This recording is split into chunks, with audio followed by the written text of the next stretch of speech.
क्या होता है? You might remember in the chapter of center of mass and the chapter of moment of inertia, you might have applied a concept जिसको कि हम बोलते हैं कि नेगेटिव मास का कॉन्सेप्ट। याद होगा आपको?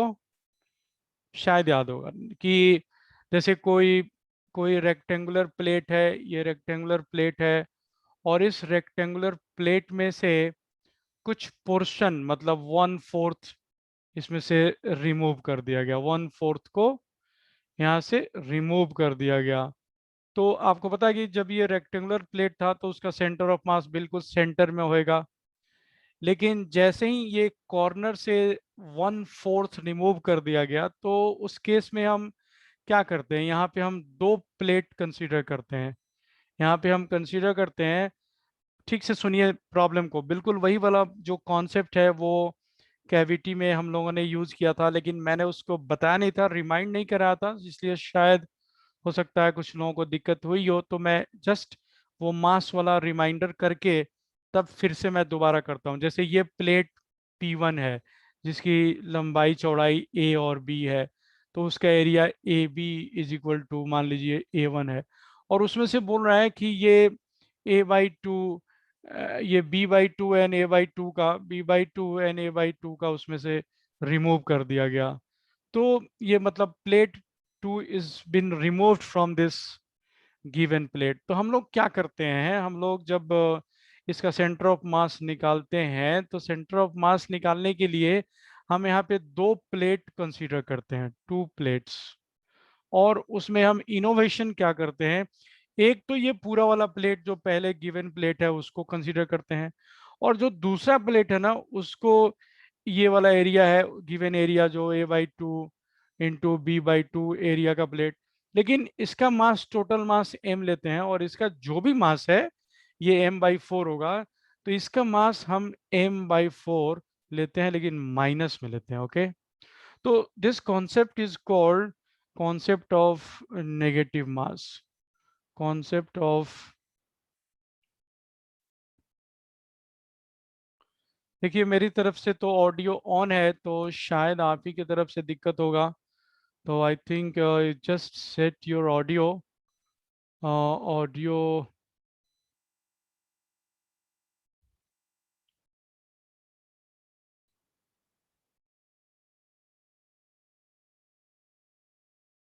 Okay, listen, let us just watch this concept of negative mass।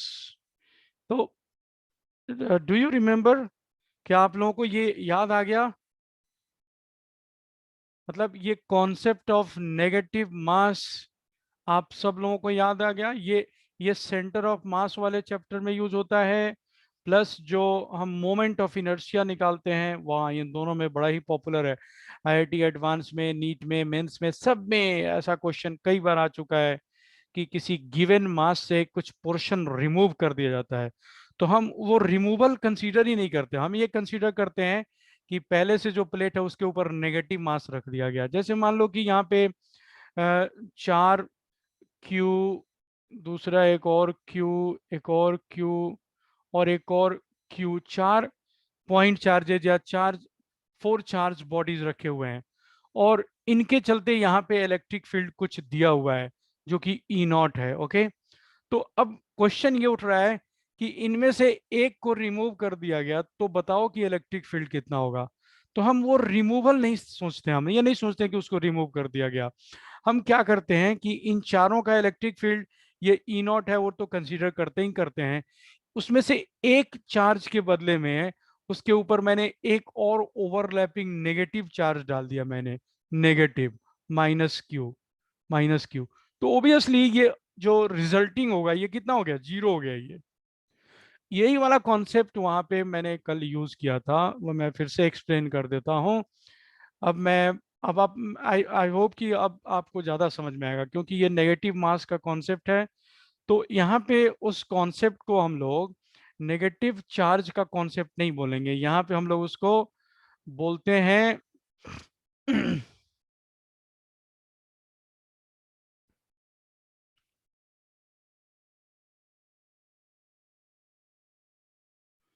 Okay. इस कॉन्सेप्ट को बोलते हैं कॉन्सेप्ट ऑफ अपोजिट चार्ज।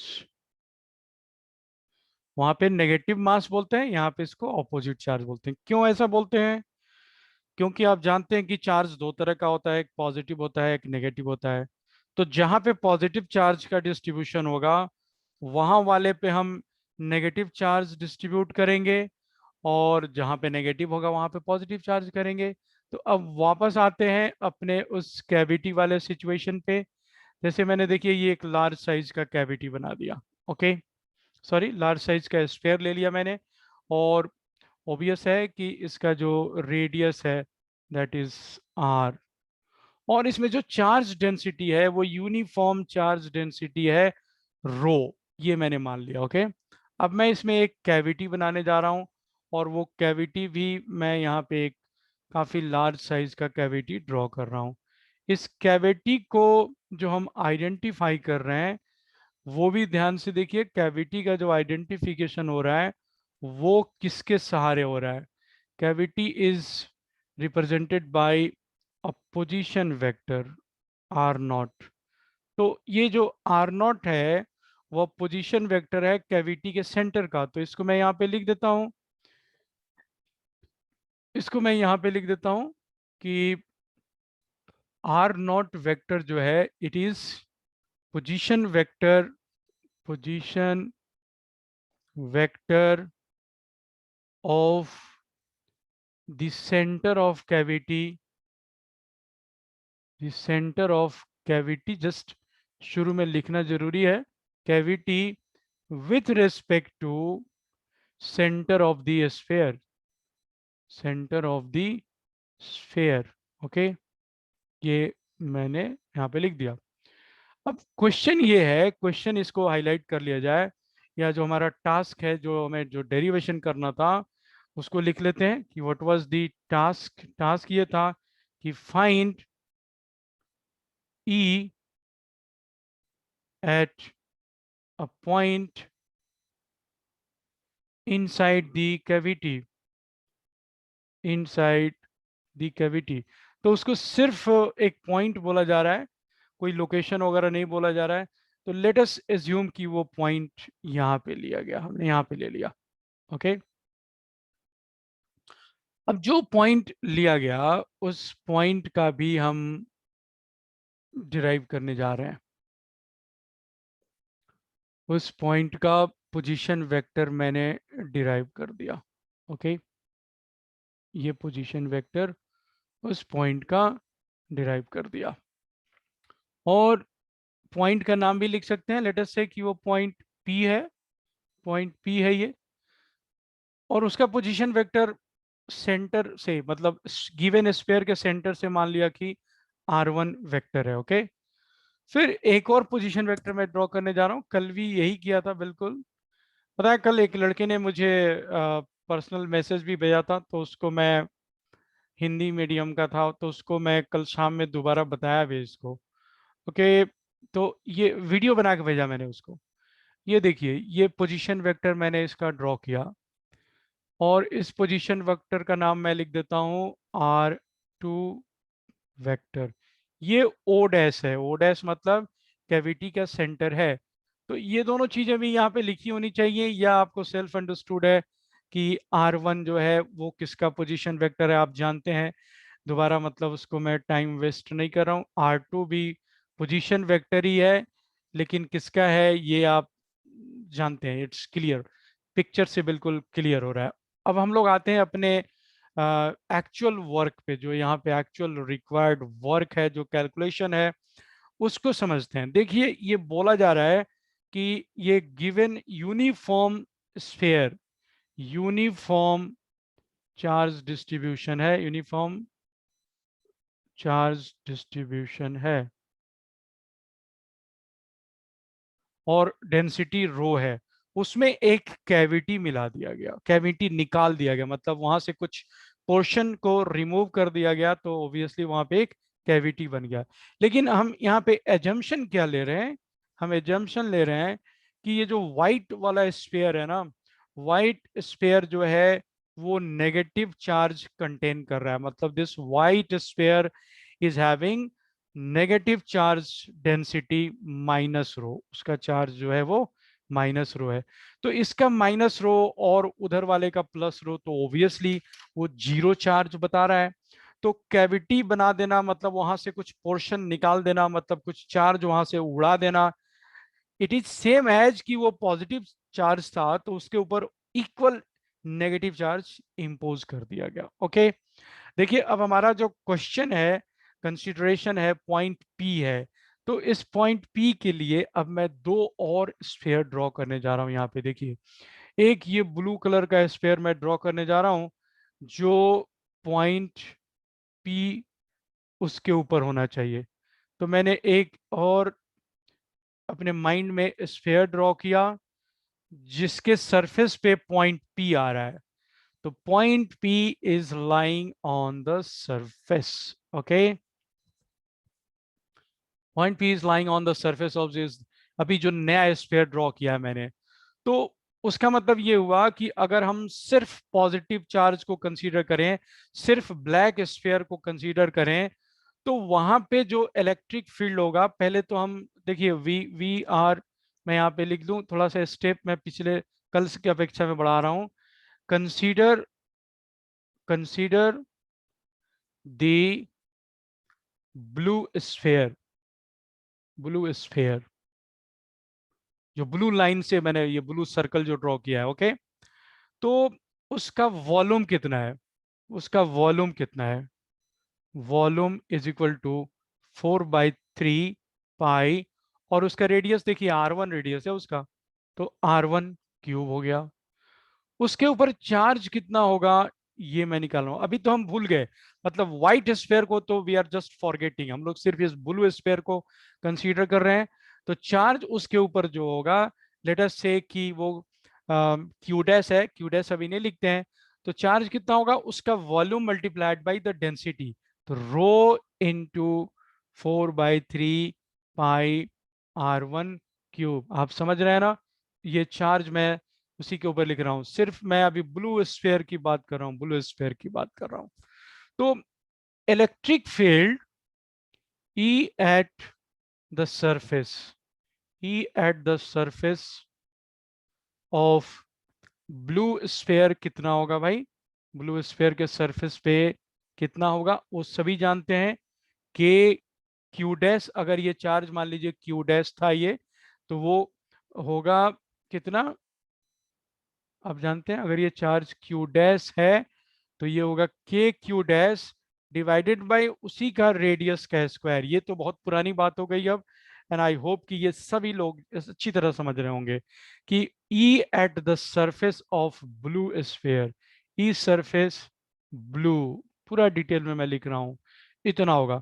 तो इसको क्यू डैश का वैल्यू अगर यहाँ पे पुट करें तो आप देखिए के रो 4/3 पाई R1 का क्यूब डिवाइडेड बाय R1 का स्क्वायर। तो ये थोड़ा सिंप्लीफाई होके बन रहा है कितना, के into rho into 4/3 pi R1 only. This is the electric field at the surface of the blue sphere. तो इसका मतलब कि अगर हम कैविटी को कंसीडर नहीं करें, तो just because of the blue sphere वहां पे जो इलेक्ट्रिक फील्ड होगा उसका डायरेक्शन ये होगा। ये मैंने एक ब्लू लाइन ड्रॉ कर दिया। ओके, लेकिन इसमें आप देखिए कि उस कैविटी कैविटी के चार्ज में को भी, मतलब कैविटी को इग्नोर कर दिया गया है। तो अब कैविटी का हम नेगेटिव चार्ज अगर ड्रॉ देखें कि कैविटी को मान लें कि उसके ऊपर नेगेटिव चार्ज है, और एक और स्फीयर मैं वहां पे ड्रॉ कर दूं, इस बार मैं एक ग्रीन स्फीयर ड्रॉ करने जा रहा हूं। यहाँ पे देखिए ये ग्रीन स्फीयर मैंने ड्रॉ किया, ये ग्रीन स्फीयर मैंने ड्रॉ किया। ओके, ये ग्रीन स्फीयर मैंने ड्रॉ किया। ओबियसली उस ग्रीन स्फीयर का जो रेडियस है वो R2 रेडियस है, मैंने ड्रॉ किया है, और इसमें नेगेटिव चार्ज है। यहाँ पे जो भी है चार्ज डेंसिटी कितना है, माइनस नेगेटिव है, माइनस रो है, सॉरी माइनस रो है इसके ऊपर। और देखिए ये जो भी चार्ज था उसका वहां पे कोई असर नहीं था। तो हम लोगों ने जो ब्लू स्फीयर कंसीडर किया, तो पॉजिटिव चार्ज की वजह से ई सरफेस जो हमने फाइंड आउट किया उसको हमने बहुत लॉजिकली निकाल लिया। फिर अब जो नेगेटिव चार्ज का इफेक्ट वहां पे हम निकालने जा रहे हैं, तो ये सारा जो नेगेटिव चार्ज है, क्योंकि वो पेरीफेरी से बाहर है, इस ग्रीन स्फीयर से बाहर है, क्योंकि ये पॉइंट पी जो है ग्रीन स्फीयर के सरफेस पे भी लाई करता है। तो अब आप देखिए E E due to green sphere, E at the surface of the green sphere। अब आप जानते हैं इसको पूरा डिटेल करने की जरूरत नहीं है। एक तो यहाँ पे नेगेटिव साइन आ जाएगा, और बिल्कुल इसी फॉर्मूले को रेप्लिकेट करते हुए मैं लिख सकता हूं कि ये होगा K into rho into 4/3 into pi into R2 होगा यहाँ पे। बिल्कुल एग्जैक्टली इसी प्रोसेस को रेप्लिकेट करते हुए, और माइनस साइन यहाँ पे क्यों दिया गया, क्योंकि ये नेगेटिव चार्ज है।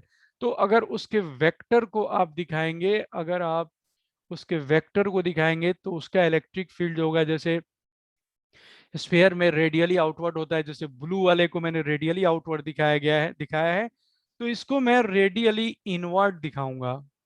ये मैंने इसको रेडियली इनवर्ड दिखाया, मतलब इसका जो वेक्टर होगा इलेक्ट्रिक फील्ड का वेक्टर, वो towards the centre of the cavity होगा।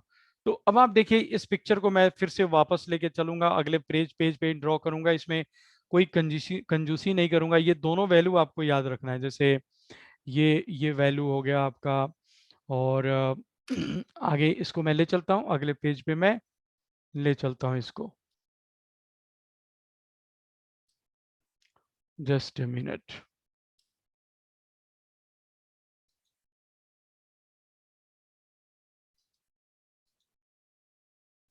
जस्ट ए मिनट में उसको अगले पेज पे ला रहा हूँ। तो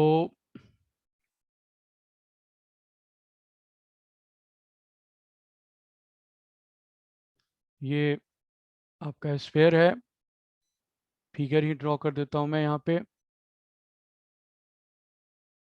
ये रहा आपका फिगर। हो सकता है थोड़ा सा छोटा बड़ा हो जाए उससे, तो don't worry about that, will just create एक ब्लू स्फीयर था वहाँ पे, ब्लू स्फीयर था ऐसे, ऐसे ब्लू स्फीयर था, और वहाँ पे जो फील्ड था, यहाँ पे ये मान लीजिए यहाँ पे फील्ड है। एक फील्ड जो है वो तो बिल्कुल यहाँ से इसके सेंटर से रेडियली आउटवर्ड है।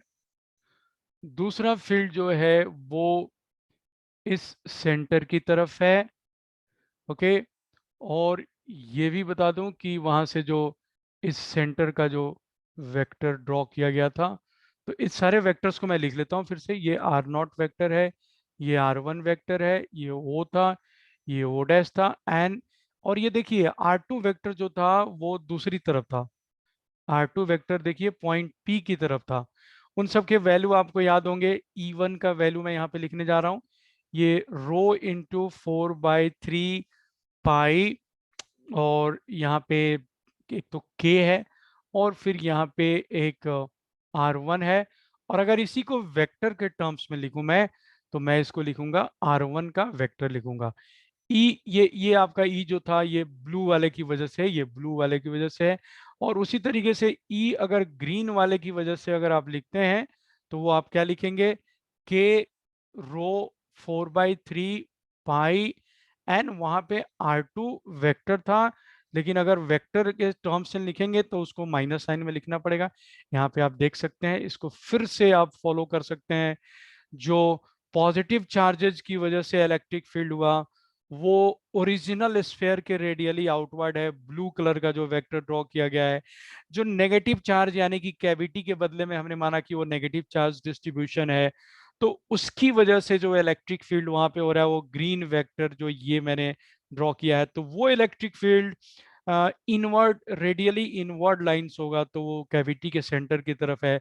लेकिन ये भी याद रखना है कि R2 जो वेक्टर है वो हमारा O डैश से P की तरफ है, जबकि इलेक्ट्रिक फील्ड जो नेगेटिव चार्ज की वजह से हो रहा है वो R2 के ऑपोजिट में हो रहा है। तो इसका मतलब ये हुआ कि अगर वेक्टर के टर्म्स में मैं लिखूंगा तो देख लीजिए वहां पे ओरिजिनली तो R1 वेक्टर ही रहेगा, लेकिन दूसरे वाले में जो वेक्टर होगा वो -R2 वेक्टर हो जाएगा। अब जो नेट इलेक्ट्रिक फील्ड वहां पे निकालने की बात हो रही है, इस पॉइंट P की देखें तो एक यहाँ पे E1 है, ई ब्लू है, ये ब्लू वाले की वजह से है, और एक ये इधर ई ग्रीन की वजह से है। तो इन दोनों का जो रिजल्टेंट होगा वो ऑफ कोर्स कुछ इस डायरेक्शन में होगा, लेकिन वो जिस भी डायरेक्शन में होगा वो हम इसके वेक्टर सम से पता करेंगे। ये वेक्टर सम इसका करें तो नेट इलेक्ट्रिक फील्ड जो है वो देखिए, उसमें से जो भी कॉमन है वो बाहर ले लेता हूं मैं, 4/3 पाई, और ये ब्रैकेट में आ जाएगा R1 वेक्टर -R2 वेक्टर। तो जब मैंने बोला था कि इस ट्रायंगल को देखेंगे, ये जो ट्रायंगल है देखिए, ये R1 वेक्टर यहीं तक है, यहाँ तक P तक है, ये तो उसका एक्सटेंडेड डायरेक्शन शो करने के लिए बनाया गया है। तो जब इस ट्रायंगल में देखें तो तीनों वेक्टर का डायरेक्शन मेंटेन करें, अगर R0 वेक्टर का ये डायरेक्शन है, R2 वेक्टर का ये डायरेक्शन है, तो अगर आप ट्रायंगल लॉ लगाएंगे तो ऐसे फॉलो होगा उसमें, R0 + R2 is equal to R1 vector. That means कि R0 vector is equal to R1 vector -R2 vector. That means कि ये जो नेट इलेक्ट्रिक फील्ड आपका यहाँ पे आया है वो है K into rho into 4/3 pi into R0 vector. तो आप देखिए ये सारे स्केलर क्वांटिटीज हैं, न्यूमेरिक्स हैं, नंबर्स हैं, और इसमें वेक्टर जो एंटर हो रहा है वो सिंगल वेक्टर एंटर हो रहा है, and that is the original position vector of the cavity centre. वो याद होगा आपको, पीछे हमने ड्रॉ किया हुआ है। अगर इसको हम थोड़ा सा सिंप्लीफाई करें, जैसे रो का या 4πε0, ये अगर के को लिख दूं मैं 4πε0 इंटू रो, तो ये देखिए ये आपका 4π/3 है, और ये R0 है वेक्टर। ये 4π से ये 4π कैंसिल हो जाता है, तो ये फाइनली क्या बचता है, ρ/3 ε0 इंटू R0 वेक्टर। रो के बदले में चार्ज का वैल्यू भी रखा जा सकता है, तो रो के बदले में अगर आप चार्ज का वैल्यू रखेंगे तो फिर वही दिया हो सकता है कि टोटल चार्ज क्यू यहाँ पे डिस्ट्रीब्यूटेड है, तो rho is equal to Q/4/3 pi r cube. तो वो सब ट्रांसफॉर्मेशन आप आराम से कर सकते हैं, उसमें कोई दिक्कत नहीं है।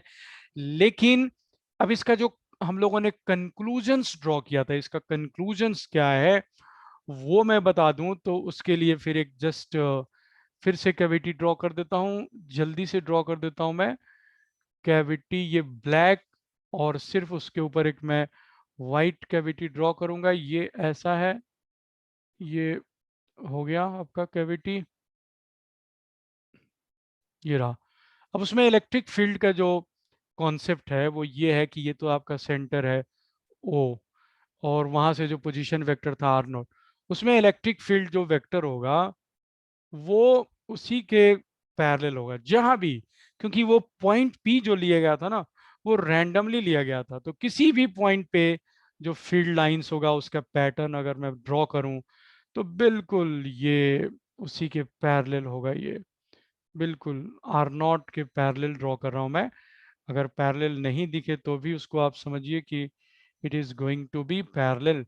तो इस कैविटी पैटर्न पे ये ग्रेविटेशन में भी ये पूछा जाता है, ग्रेविटेशन में भी ये कॉन्सेप्ट यूज होता है, और इस तरीके से आपका ये ड्रॉ हो गया इसमें फील्ड लाइंस। तो इस फील्ड लाइन का प्रॉपर्टी क्या है कि E is E is constant at every point. किसी भी पॉइंट पे अगर आप देखेंगे तो E का वैल्यू क्या कांस्टेंट होगा। दूसरा, E is uniform everywhere, everywhere. तीसरा प्रॉपर्टी हम ये भी लिख सकते हैं कि E depends upon rho and R0 only. इन्हीं दोनों चीजों पे डिपेंड करता है। तो इतना चीज अगर आप याद रखते हैं, खासकर वो वैल्यू भी याद रखते हैं आप, rho divided by 3 epsilon not into r not position vector के साथ। अगर आप ये याद रखते हैं तो दैट इज सफिशिएंट। अब आप लोग बताइए भाई, चैट में ही बताइए कि हाउ मेनी पीपल, अब ये समझ में आया क्या?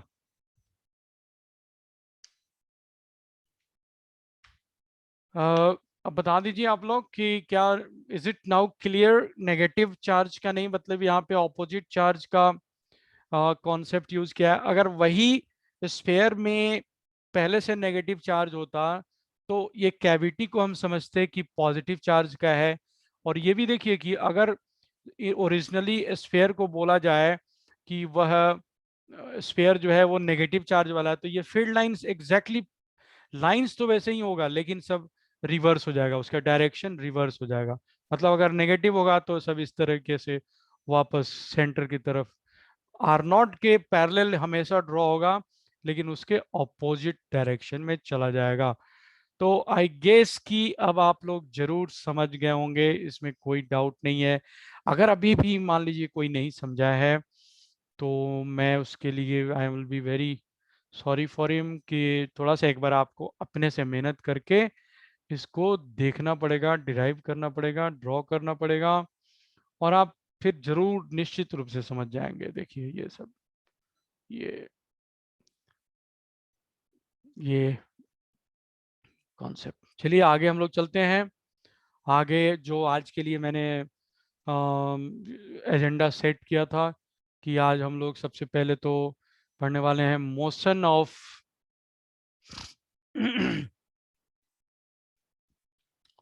Motion of A point charge. Point charge in an external electric field, okay, electric field। तो जैसा कि जानते हैं आप कि अगर इस पूरे रीजन में कोई इलेक्ट्रिक फील्ड दिया जाए, uniform and constant electric field मान लीजिए, यहाँ पे दिया गया है कि E is equal to E not into I cap, ऐसा इलेक्ट्रिक फील्ड है और ये कांस्टेंट एंड यूनिफॉर्म है। कांस्टेंट एंड कांस्टेंट का मतलब यूनिफॉर्म भी होता है, कांस्टेंट यूनिफॉर्म, ओके। अब यहाँ पे किसी भी पॉजिटिव चार्ज पॉइंट को अगर आप रिलीज करेंगे, एक चार्ज है जिसके ऊपर एक पॉइंट है, सपोज दैट कि एक पॉइंट है, पॉइंट मास है जिसके ऊपर चार्ज Q है एंड उसका मास M है। तो जैसे ही आप यहाँ पे उसको प्लेस करेंगे तो उसके ऊपर एक फोर्स लगेगा, इलेक्ट्रिक फोर्स लगेगा, और इलेक्ट्रिक नेचर का फोर्स लगेगा, और वो फोर्स कितना होगा, QE होगा। This is the net force acting on this.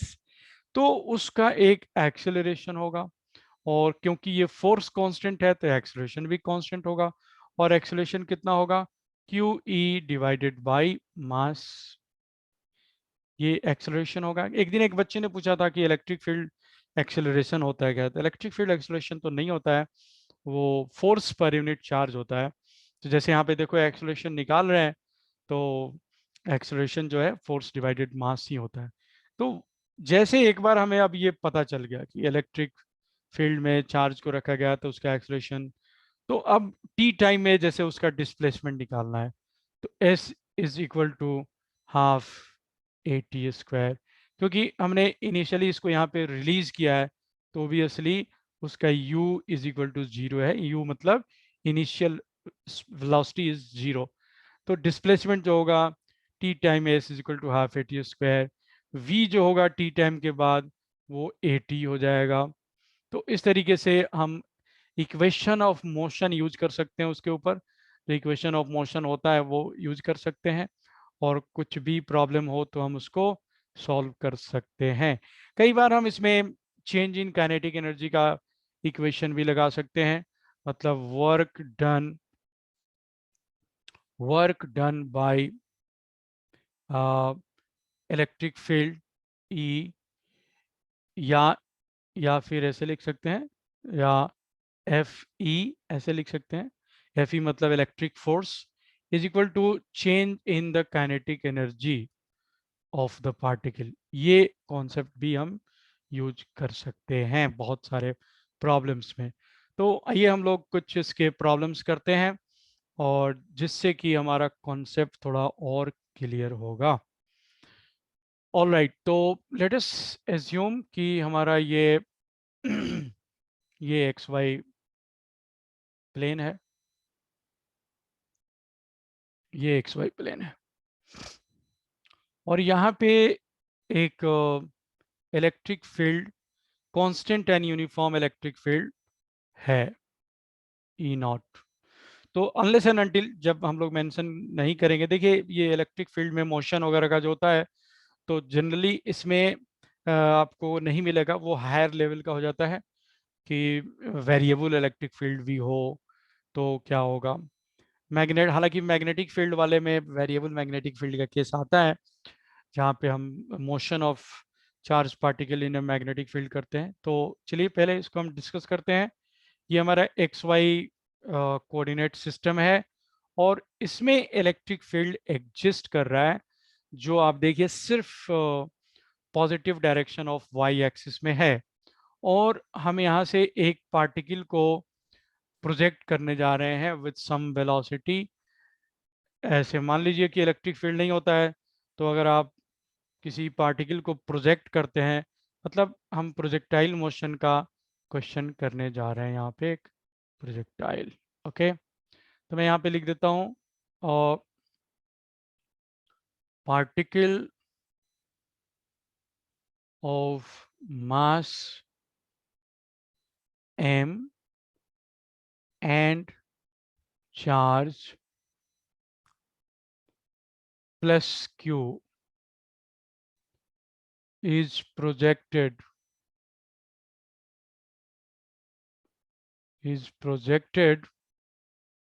at an angle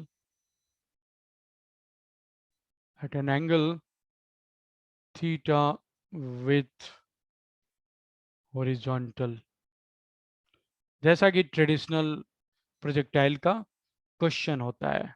तो आप जानते हैं कि अगर ये उसके ऊपर चार्ज नहीं हो, अगर ये इलेक्ट्रिक फील्ड नहीं हो, तो उसका ये बिल्कुल ये वाला पैराबोलिक होगा और उसका एच नॉट ये मैक्सिमम हाइट होगा।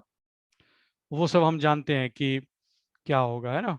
तो ए particle is of mass m and charge q is projected at an angle theta with the horizontal with an initial velocity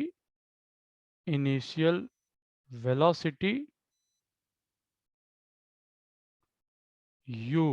okay, यहाँ पे क्वेश्चन ये हो रहा है कि find the electric field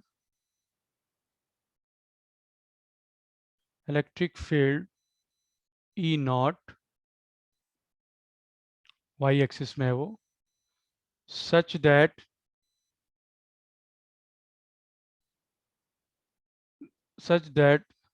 the maximum height becomes twice the normal projection। इसका मतलब मैं समझा दे रहा हूँ, मतलब कि अगर बिना चार्ज एंड इलेक्ट्रिक फील्ड, अगर इलेक्ट्रिक फील्ड एब्सेंट है तो उसको जो प्रोजेक्शन यहाँ से किया जा रहा है तो ओबियसली उसका जो ये u स्पीड से हम उसको प्रोजेक्ट कर रहे हैं यहाँ से, u वेलोसिटी से, ये थीटा एंगल है, प्रोजेक्शन किया तो एच नॉट मैक्सिमम हाइट आ रहा है। और आप मैक्सिमम लोगों को याद होगा कि एच नॉट का जो एक्सप्रेशन होता है वो होता है u square sine square theta divided by 2g होता है, ये आप लोगों को मालूम है। तो नॉर्मल प्रोजेक्शन वही कर रहे हैं, नॉर्मल प्रोजेक्शन का मतलब यहाँ पे है कि विदाउट द इलेक्ट्रिक फील्ड। तो ये कौन सा कितना वैल्यू यहाँ पे दिया जाए इलेक्ट्रिक फील्ड का, what should be the value of E naught such that this height becomes twice, और हम उसी स्पीड से और उसी एंगल पे प्रोजेक्शन कर रहे हैं, but the height becomes twice. तो अब देखिए कि इस सिचुएशन में क्या चेंज हो रहा है। किसी भी पॉइंट पे अगर उस पार्टिकल को अगर हम उसका फ्री बॉडी डायग्राम बनाएं तो एक नीचे की तरफ उस पर फोर्स लगता है mg, और एक ऊपर की तरफ फोर्स लगेगा यहाँ पे इलेक्ट्रिक फील्ड होने से F इलेक्ट्रिक, और F इलेक्ट्रिक जो होगा आप जानते हैं कि वो होगा Q इंटू ई।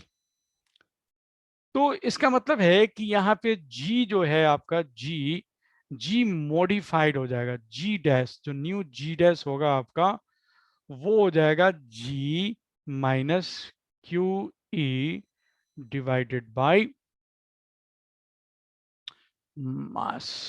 ओके, ये है इलेक्ट्रिक फील्ड की वजह से क्या हो रहा है कि उसके ऊपर एक ऊपर के डायरेक्शन में भी फोर्स लग रहा है। हालांकि नॉर्मल प्रोजेक्शन जब हम करते हैं when there is no electric field, so in that case what happens, there this parabolic path is described and H not is given by this expression. तो अब यहाँ पे क्या हो रहा है कि जी का वैल्यू थोड़ा कम हो जा रहा है। तो जी की वैल्यू से ही हाइट डिपेंड कर रहा है। आप देख रहे हैं कि जी के हाइट जो है वो इनवर्सली प्रोपोर्शनल टू जी है। तो अब यहाँ पे जी क्या हो रहा है, मॉडिफाई होके थोड़ा जी घट जा रहा है, रिड्यूस हो जा रहा है। तो ऑब्वियसली जब जी रिड्यूस होगा तो हाइट आपका बढ़ेगा। तो विथ दिस इलेक्ट्रिक फील्ड अगर हम देखें कि अब जो हाइट होगा एच डैश मान लेते हैं उसको, अब वो एच डैश जो होगा देखिए ना तो यू चेंज हो रहा है ना तो थीटा चेंज हो रहा है, तो वो दोनों तो सेम टू सेम रहेगा, u square sine square theta रहेगा। अब यहाँ पे 2 इंटू ये g minus Q E by m हो जाएगा। इस तरीके के प्रॉब्लम्स पेंडुलम में भी आते हैं जहाँ पे आपका जी मॉडिफाइड माना जाता है। तो अब इसका मतलब क्या हो रहा है कि कंडीशन जो दिया हुआ है क्वेश्चन में, जो कंडीशन दिया हुआ है कि this is 2 times this H dash is twice the original height.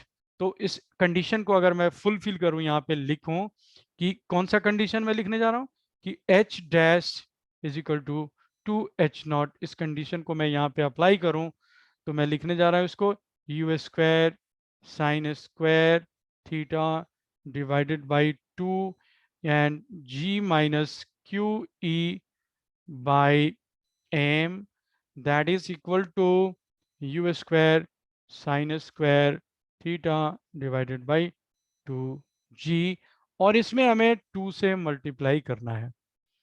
इस कंडीशन को फुलफिल कर रहे हैं हम लोग, 2 से मल्टीप्लाई कर रहे हैं। तो देखिए इसमें क्या क्या कैंसिल हो रहा है, बहुत कुछ इसमें कैंसिल होगा। न्यूमरेटर तो आपका पूरा कैंसिल हो गया, ये न्यूमरेटर कैंसिल हो गया, इस 2 से ये 2 कैंसिल हो गया, तो न्यूमरेटर में दोनों तरफ 1 बच रहा है। तो सीधा इसको हम रिवर्स करके लिख सकते हैं 2, अब इसको लिखते हैं 2g minus Q E divided by m is equal to g, ऐसे लिख रहा हूँ मैं।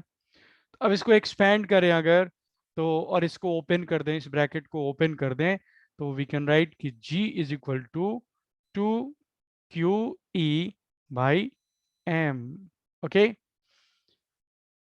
एंड दैट मीन्स कि e is equal to, e का जो वैल्यू है वो कितना है mg बाई 2q, ये है। तो यहाँ पे ई नॉट लिखा था तो इसमें भी अब हम हर जगह ई नॉट लिख देंगे, इसमें कोई प्रॉब्लम नहीं है। ई नॉट लिख दीजिए, यहाँ पे ई नॉट लिख दीजिए, ई नॉट लिख दीजिए, एंड फाइनली जो ई नॉट का वैल्यू आ गया ये रहा आपका। तो आई होप कि आप लोग समझ गए होंगे कि ये किस तरीके से हो रहा है।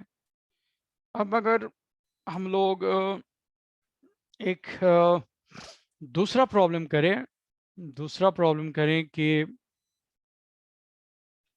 प्रोजेक्टाइल कहीं करते हैं, क्या है सेलेक्ट अगर डायरेक्ट में से लीव करके दोबारा ज्वाइन करो। Okay, so let's move to the other page. तरीके से उसी तरीके का क्वेश्चन ले रहे हैं, थोड़ा सा चेंज रहेगा ये। ऐसे प्रोजेक्टाइल को थ्रो कर रहे हैं, ऐसे प्रोजेक्टाइल को थ्रो कर रहे हैं। मतलब सिंपल क्वेश्चन लेने से बेटर होता है प्रोजेक्टाइल का क्वेश्चन लेना, क्योंकि थोड़ा प्रोजेक्टाइल का भी कॉन्सेप्ट इसमें इन्वॉल्व हो जाता है। तो वेलोसिटी जो यहाँ पे है, एंगल जो है उसी तरीके से आप देखिए, u वेलोसिटी से प्रोजेक्ट किया गया पार्टिकल को और एंगल थीटा लिया गया। और अभी जो हम लोगों ने प्रॉब्लम डिस्कस किया है वो एक तरीके से एक जनरल प्रॉब्लम ही लिया है, उसमें बहुत सारे चेंज हो जाता है। ये ट्वाइस के बदले में थ्राइस हो जाएगा। ये भी बोला जा सकता है कि हाफ हो जाए हाइट। तो जब हाइट हाफ होने की बात हो रही है तो ओबियसली उस केस में इलेक्ट्रिक फील्ड जो होना चाहिए वो नीचे होना चाहिए, है ना।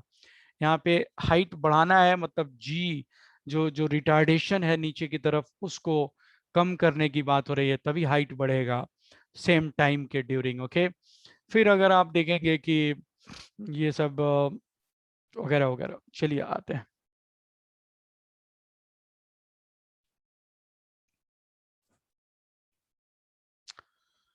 ओके, तो यहाँ पे आते हैं। यहाँ पे इलेक्ट्रिक फील्ड क्या है सो बताते हैं। रेंज जो है, रेंज को मालूम है आप कितना होता है। Range is equal to, normal case में when there is no electric field, तो रेंज कितना होता है भाई। रेंज होता है u square sine 2 theta by g. Okay, ये आपका रेंज का वैल्यू। तो अगर इसमें एक इलेक्ट्रिक फील्ड स्विच ऑन कर दिया जाए बिफोर प्रोजेक्शन, इलेक्ट्रिक फील्ड का वैल्यू दिया गया है इलेक्ट्रिक फील्ड ई नॉट, और वो एक्स एक्सिस के अलोंग स्विच ऑन कर दिया जा रहा है, तो by how much, by how much range will increase, ये है इस बार क्वेश्चन। क्वेश्चन क्या है आप देखिए कि एक प्रोजेक्शन हो रहा है जो u वेलोसिटी से थीटा एंगल पे प्रोजेक्शन हो रहा है। तो नॉर्मल कंडीशन में जो रेंज होता है वो u square sine 2 theta by g होता है। लेकिन at the time of projection यहाँ पे ये है कि if at the time of, at the time of projection E equal to E naught I cap is switched on, ये given है। तो अब आप इसको कैसे निकालेंगे, देखिए इस वेलोसिटी कंपोनेंट्स को हम फिर से इधर u cos थीटा होता है आपको मालूम है, और इस तरफ जो कंपोनेंट होता है वो u sin थीटा होता है। ओके, ये इसका मैक्सिमम हाइट है। तो जब स्विच ऑन है तब की हम लोग तब का सॉल्यूशन करने जा रहे हैं। और इनिशियली अगर स्विच ऑन नहीं किया गया इलेक्ट्रिक फील्ड को तो उसका रेंज जो है वो इतना होगा, ये हमें पहले से मालूम है। और इलेक्ट्रिक फील्ड स्विच ऑन कर देने के बाद आप देखिए कि वर्टिकल कंपोनेंट में कोई चेंज नहीं आ रहा है, क्योंकि वर्टिकल कंपोनेंट में एक्सेलरेशन भी जी का जी रह रहा है, क्योंकि इस इलेक्ट्रिक फील्ड का हॉरिजॉन्टल डायरेक्शन में वैल्यू है, तो इसका वर्टिकल डायरेक्शन में there will be no component, so the vertical quantities will not get affected. तो अगर हम इसका टाइम ऑफ फ्लाइट निकालें तो टाइम ऑफ फ्लाइट जो होगा एज यूजुअल जितना होता है 2u साइन थीटा बाई जी रहेगा। इसमें किसी को डाउट नहीं होना चाहिए, because vertical motion 2D motion होता है ना अगर, या 3D मोशन होता है, तो हर डायमेंशन को हम उसके पैरामीटर्स के अकॉर्डिंग सॉल्व करते हैं। तो जैसे यहाँ पे y एक्सिस के पैरामीटर्स में कोई चेंज नहीं हो रहा है, electric field is switched on in the right hand direction, और वही वाला जो पीछे वाला जो पार्टिकल था वही है जिसका मास m है और उसके ऊपर चार्ज q रखा हुआ है। बट इस बार इलेक्ट्रिक फील्ड जो स्विच ऑन किया गया that is in the horizontal direction. तो रेंज में कितना इंक्रीज होने वाला है वो हमें फाइंड आउट करना है। तो रेंज का जो बेसिक फॉर्मूला होता है आप लोग जानते हैं, रेंज वो होता है कि इस डायरेक्शन में हम उसको कैलकुलेट करते हैं। तो जो प्रीवियस केस होता है या ये जो नॉर्मल केस जिसको बोलते हैं, उसमें इस डायरेक्शन में एक्सेलरेशन तो जीरो होता है, लेकिन due to this electric field यहाँ पे आप देखिए ये एक्सेलरेशन जीरो नहीं है। This acceleration is equal to Q E divided by M, ऐसा है, और वो उसका डायरेक्शन इस तरफ है। तो रेंज का जो कैलकुलेशन होगा इस बार उसके लिए फॉर्मूला यूज होगा you T plus half A T square, ये फॉर्मूला यूज होगा। तो उसको मैं यूज करता हूं, u की जगह पे वही u cos थीटा, t की जगह पे यही वाला 2u sin theta by G, and plus half a की जगह पे ये वैल्यू आएगा आपका q e divided by m, and T square की जगह पे ये जो वैल्यू आपका है ये टी स्क्वायर इतना है। तो this is equal to 4u square sine square theta divided by G square. Okay, तो मैंने ये बेसिक मतलब कांस्टेंट एक्सेलरेशन वाले मोशन का जो बेसिक क्वेश्चन होता है कि displacement is equal to U T plus half A T square, उस फॉर्मूले को यूज किया हम लोगों ने।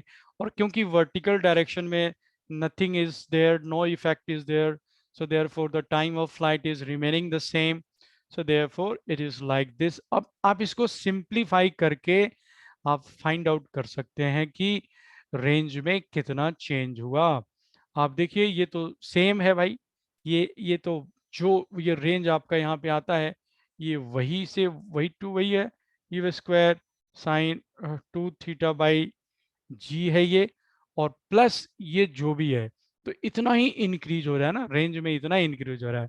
तो मतलब जो मैं लिख सकता हूँ यहाँ पे कि प्लस चेंज हो रहा है, रेंज में प्लस चेंज हो रहा है, और वो कितना है, तो वो क्लियरली यहीं पे दिख रहा है कि that is equal to 2 QE U square sine square theta divided by M G square. This is the increase in the range। all right, तो आई होप कि आप सबने इस क्वेश्चन को समझ लिया होगा। और इलेक्ट्रिक फील्ड में जो होता है, क्या होता है मतलब एक एक्स्ट्रा उसमें फोर्स आ रहा है, तो एक्स्ट्रा एक एक्सेलरेशन आ रहा है, तो उस एक्सेलरेशन को आप डील कर सकते हैं, उसको एडजस्ट करना है।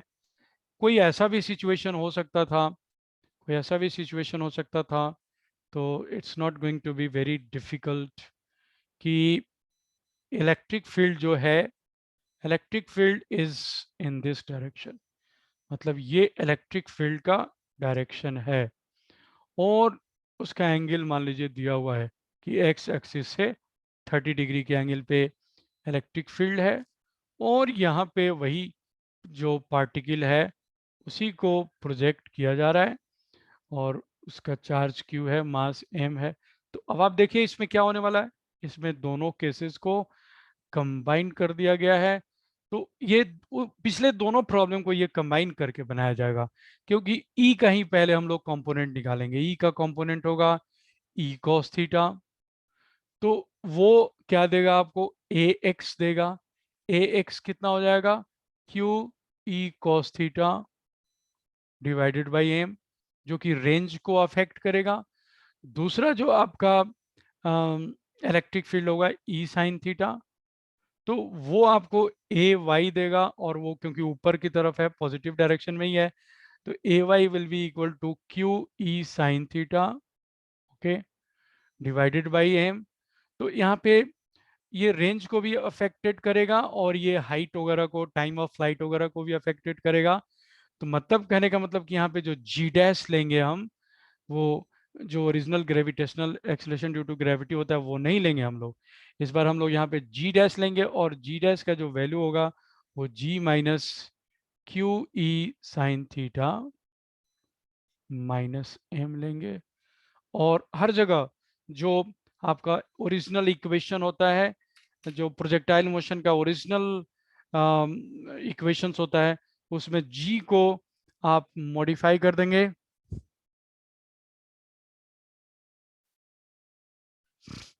है ना भाई? उसमें क्या करेंगे हम लोग, जी को जस्ट मॉडिफाई कर देंगे। ऑलराइट, इस वैल्यू से हो जाएगा। अब ये जो लास्ट क्वेश्चन अभी हम लोगों ने यहाँ पे देखा है, ये इलेक्ट्रिक फील्ड देखिए भाई राइट हैंड डायरेक्शन में था। इसके पहले जो हमने देखा था वो सिर्फ वर्टिकल डायरेक्शन में था। और अभी जो फाइनल क्वेश्चन हम लोगों ने लिया है, सिचुएशन लिया हुआ है, तो आप देखिए उसमें दोनों को कंबाइन किया जा रहा है। यहाँ पे इलेक्ट्रिक फील्ड वर्टिकल डायरेक्शन में भी है और राइट हैंड डायरेक्शन में है। तो जो वर्टिकल डायरेक्शन वाला कंपोनेंट है वो आपके इस प्रोजेक्टाइल के टाइम ऑफ फ्लाइट को ही अफेक्टेड करेगा, मैक्सिमम हाइट को अफेक्टेड करेगा। तो उस टाइम ऑफ फ्लाइट की वजह से जो रेंज है, रेंज में भी टाइम ऑफ फ्लाइट से मल्टीप्लाई करना होता है, तो सारे अफेक्टेड हो जाएंगे। और रेंज जो है कैलकुलेट करेंगे तो रेंज के लिए वो फॉर्मूला यूज होगा, you T plus half A T square. अब आप देखिए यहीं पे ये क्वेश्चंस का वेरिएशंस बहुत ज़्यादा हो जाता है। तो वेरिएशन, अगर ये इलेक्ट्रिक फील्ड ये नीचे की तरफ होता, सपोज दैट कि उसके बदले नेगेटिव होता, तो उस केस में क्या होता, यहाँ पे प्लस हो जाएगा और यहाँ पे माइनस देना पड़ेगा। समझ रहे होंगे आप बात को? तो एक सिचुएशन से आप कई सिचुएशंस देख सकते हैं। और इन सब के ऊपर अगर स्पेसिफिक वैल्यूज दिया जाए, मतलब एंगल का वैल्यू, स्पीड का वैल्यू, थीटा का वैल्यू चेंज कर दिया जाए, इलेक्ट्रिक फील्ड के डायरेक्शंस को डिफरेंट डिफरेंट डायरेक्शंस में दिया जाए, तो इसके ऊपर N number of questions create हो सकते हैं। लेकिन फंडामेंटल कॉन्सेप्ट जो है वो सेम टू सेम रहेगा। ऑल राइट, तो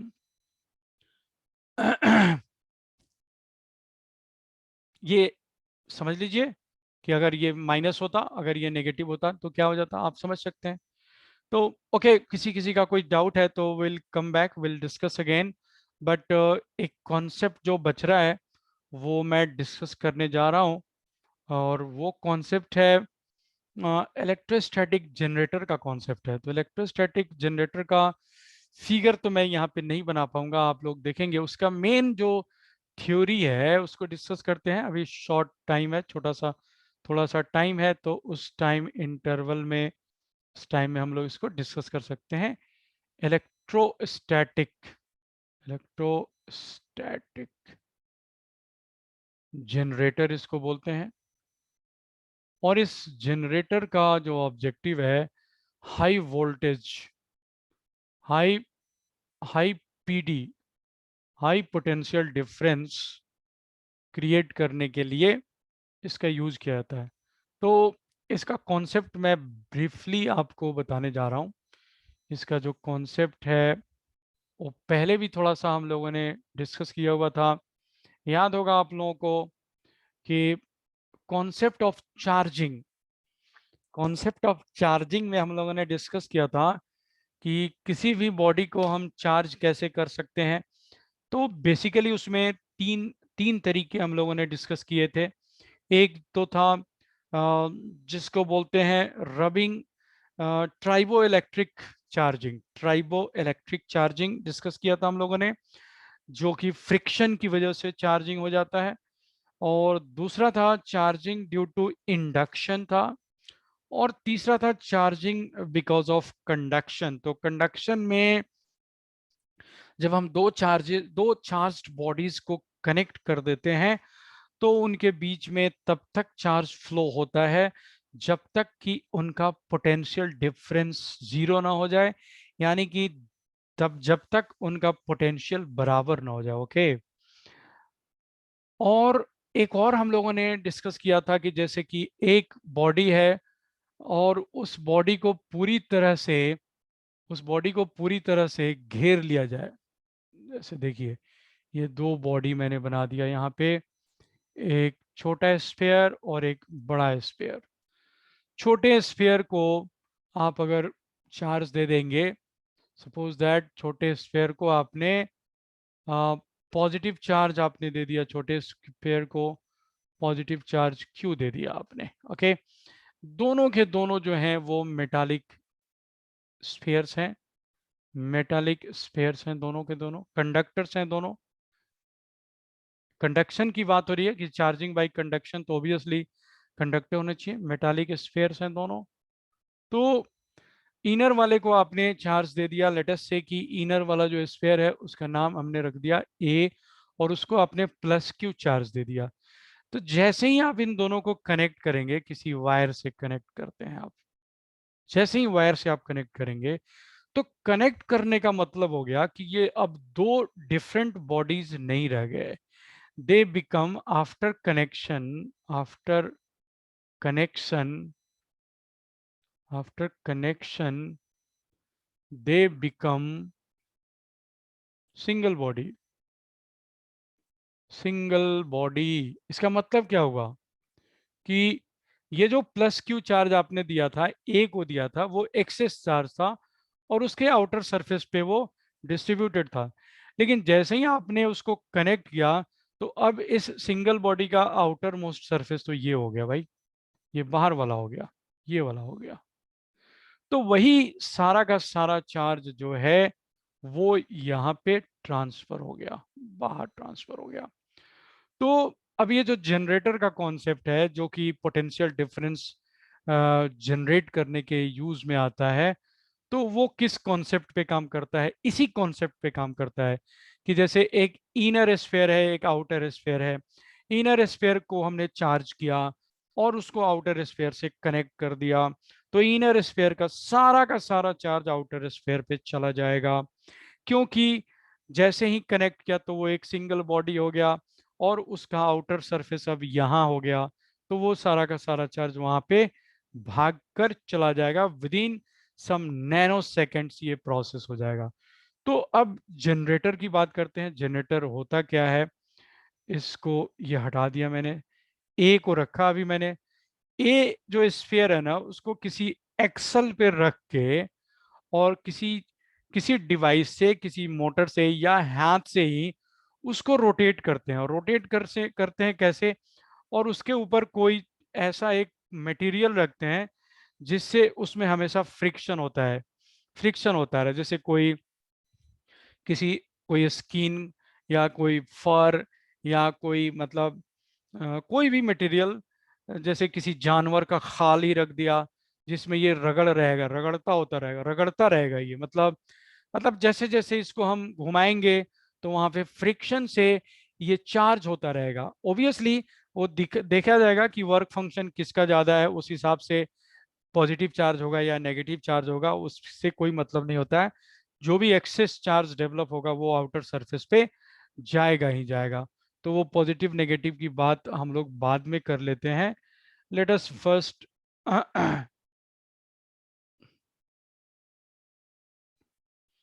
लेट अस फर्स्ट डिस्कस कि हम उस इनर स्फीयर को रोटेट कर रहे हैं और उसको किसी ऐसे ऑब्जेक्ट के कांटेक्ट में रखा हुआ है जिसकी वजह से ड्यू टू फ्रिक्शन इसके ऊपर फ्रीक्वेंटली चार्ज डेवलप होते जा रहा है, चार्ज डेवलप होते जा रहा है। लेकिन जैसे चार्ज वहां पे डेवलप होते जा रहा है ना, होते जा रहा है, वो सारा चार्ज भागते जा रहा है, वो तो यहाँ भागते जाएगा, प्लस प्लस प्लस प्लस यहाँ पे होते जाएगा। तो यही जनरेटर का कॉन्सेप्ट है कि इसको आप रोटेट कीजिए, ये आप ओमेगा से रोटेट करते रहिए उसको, ओमेगा से, और उसके ऊपर चार्ज डेवलप होते जाएगा और वही चार्ज इंस्टेंटली वापस बड़े वाले स्फीयर के ऊपर भागता जाएगा, भागता जाएगा। ऑल राइट, तो इसमें एक छोटा सा कैलकुलेशन है, जिस कैलकुलेशन को हम लोग कर लेते हैं, जिससे कि इसके कॉन्सेप्ट को और फर्दर हमें समझने में मदद मिलेगी। ओके, तो let me do the calculation. All right, अब ए और बी है।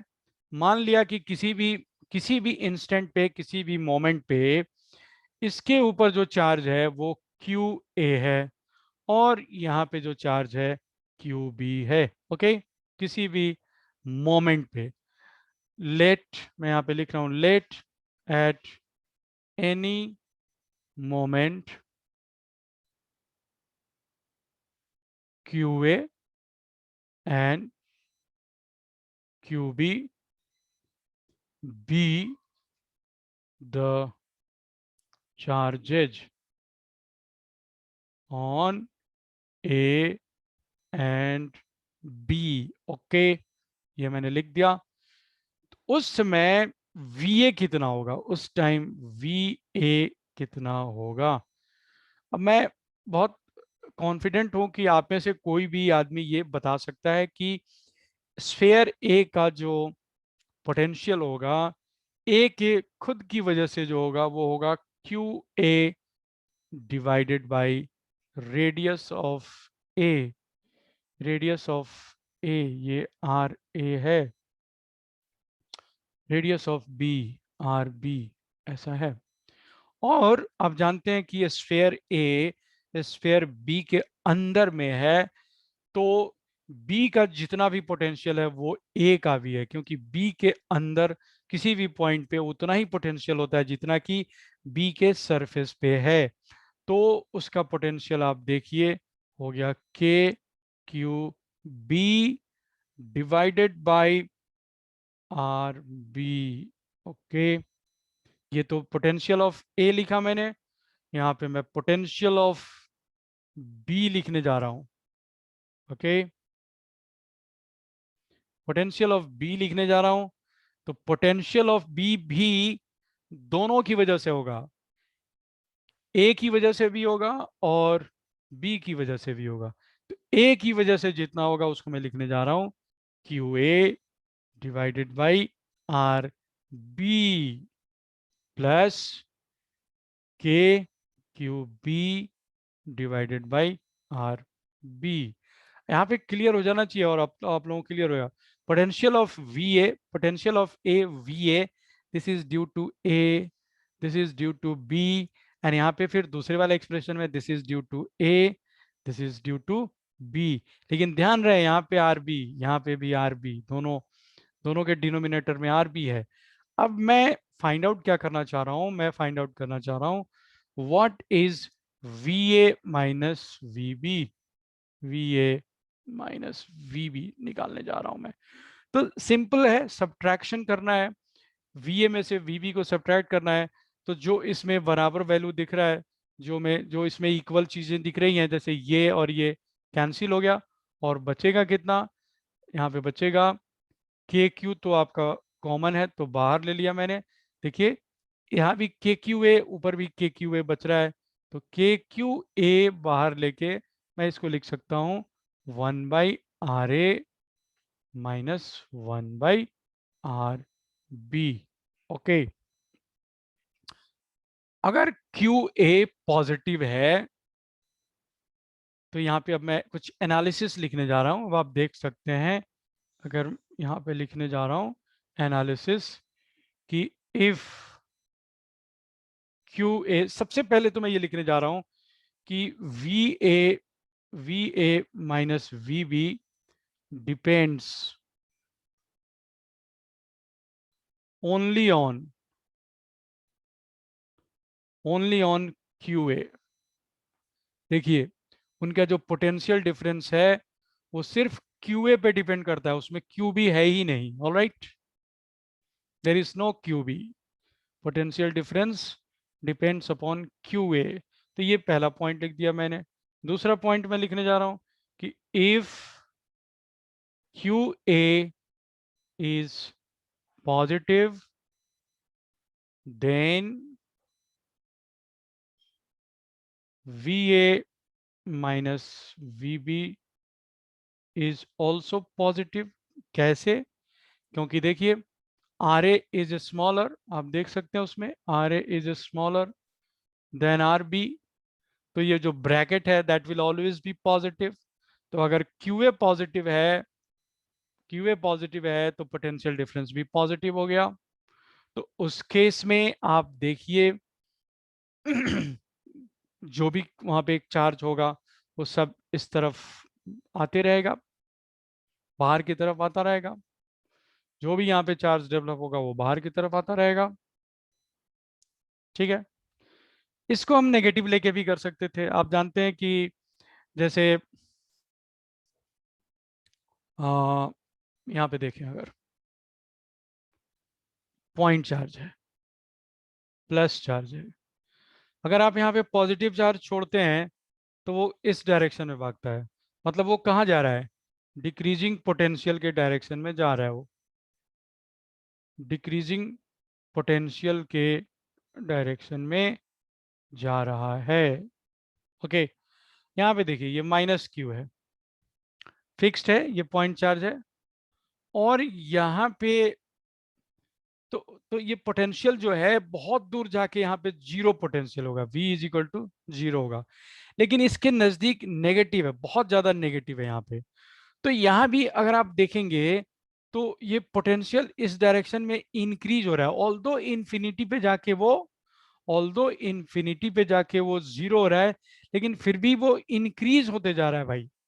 तो अगर आप यहाँ पे नेगेटिव चार्ज रिलीज करेंगे तो वो किधर जाएगा, वो इंक्रीजिंग पोटेंशियल की तरफ जाएगा। ऑलराइट, क्यों, इसके ऊपर रिपल्सिव फोर्स लग रहा है, तो वो भी दूर जा रहा है, अवे जा रहा है, ये भी अवे जा रहा है।